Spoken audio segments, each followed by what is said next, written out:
You can see now from the flower festival here in Haarlem is another artwork.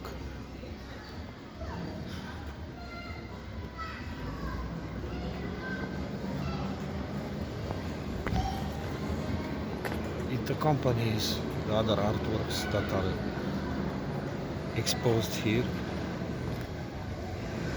The exhibition takes place in multiple cities with stopping in Haarlem.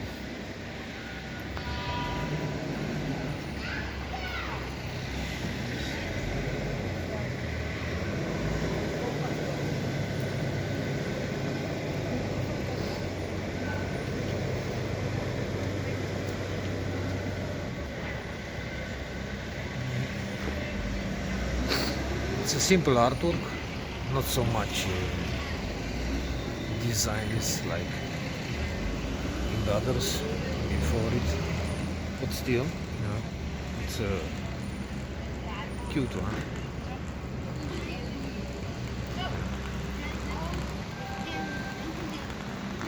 Each of these artworks involves time and dedication from a lot of people participating to create them. So it's lovely to see.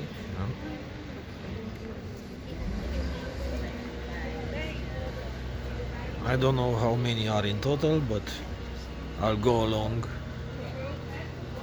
having some good pictures and videos, like some good memories. Yeah. Enjoy.